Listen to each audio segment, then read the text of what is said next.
का topic number 3 है बेटा। टॉपिक कौन सा है? 3 है, ठीक है। चैप्टर 5 का टॉपिक 3 है, जिसमें हमने बेटा पढ़ना है क्या है?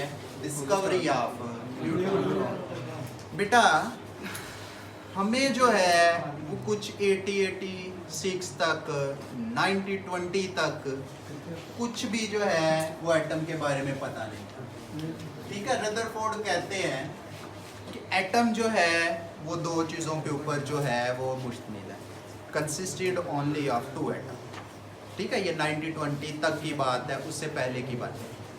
उन्होंने बोला कि एटम जो है एक तो जो है वो किसके ऊपर मुश्तमिल है? पॉजिटिव सेंटर है एक, जिसके गिर्द जो है वो इलेक्ट्रॉन मूव कर रहे हैं।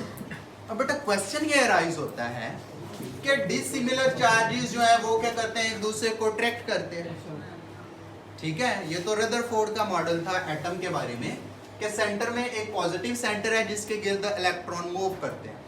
तो देखा जाए तो पॉजिटिव नेगेटिव एक दूसरे को अट्रैक्ट करते हैं, और एटम का जो स्ट्रक्चर है उसे क्या हो जाना चाहिए?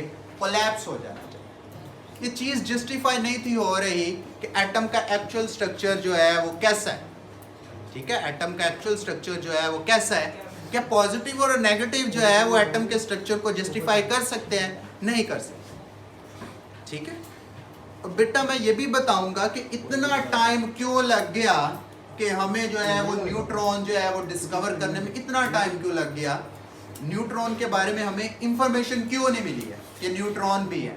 तो बेटा तब जो है एक टाइम आ गया 1932, ठीक है। 1932 में टाइम आ गया जब बेटा जी चैडविक जो है, चैडविक जो है इन्होंने न्यूट्रॉन को डिस्कवर कर लिया। इन्होंने क्या किया?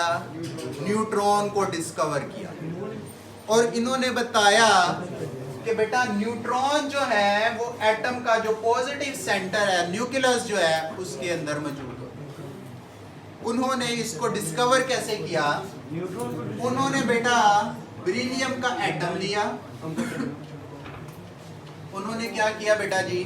बेरिलियम का एक एटम लिया, और इसके ऊपर क्या किया? उन्होंने अल्फा पार्टिकल्स जो है बेटा, अल्फा पार्टिकल्स जो है इनकी बम्बारमेंट की।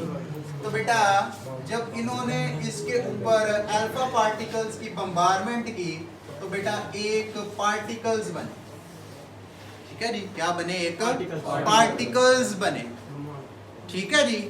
बेटा ये पार्टिकल्स जो हैं, इन पार्टिकल्स को न्यूट्रॉन का नाम दिया।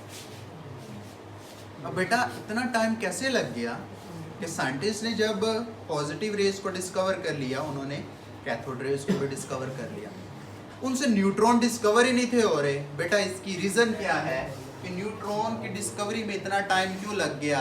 बेटा क्या करते हैं कि यहाँ पे हमारे पास 4 डिफ्लेक्शन प्लेट है। ये क्या है?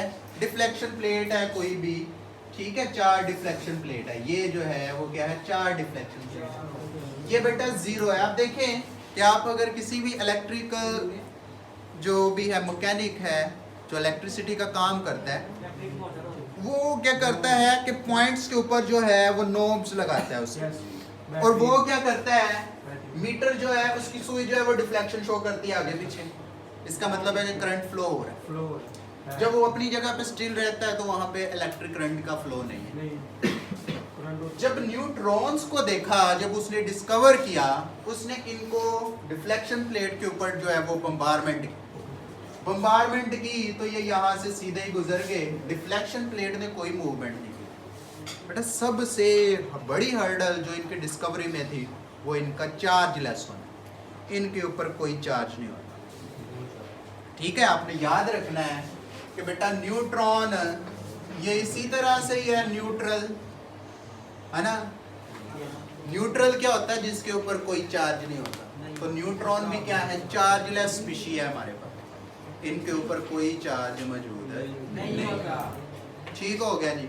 बेटा 1932 में चैडविक ने बेटा जी न्यूट्रॉन को डिस्कवर किया, और उसने कौन सा एक्सपेरिमेंट किया कि उसने बेरिलियम के बेटा एटम के ऊपर जो है वो अल्फा पार्टिकल्स की बम्बारमेंट की, तो बेटा हमारे पास जो है वो न्यूट्रॉन की जो है वो फॉर्मेशन। अब बेटा हमने इनकी क्या करनी है, प्रॉपर्टीज पढ़नी, ठीक है। इनकी हमने बेटा क्या पढ़नी है, प्रॉपर्टीज पढ़नी है, ठीक है। नहीं बेटा कुछ भी नहीं पढ़ा, थोड़ा सा दो तीन प्रॉपर्टीज पढ़नी बेटा इनकी हमने प्रॉपर्टीज पढ़नी है। सबसे पहली प्रॉपर्टी इनकी क्या होगी कि बेटा ये क्या है, चार्ज पार्टी, ये क्या है, चार्जलेस है। बेटा क्या है इनकी प्रॉपर्टीज ऑफ बेटा न्यूट्रॉन्स की, बेटा हमने क्या पढ़नी है, प्रॉपर्टी। बेटा पहली प्रॉपर्टी क्या है न्यूट्रॉन की, कि ये क्या है, चार्जलेस है। तो क्या ये गैसेस को आयोनाइज कर सकते हैं?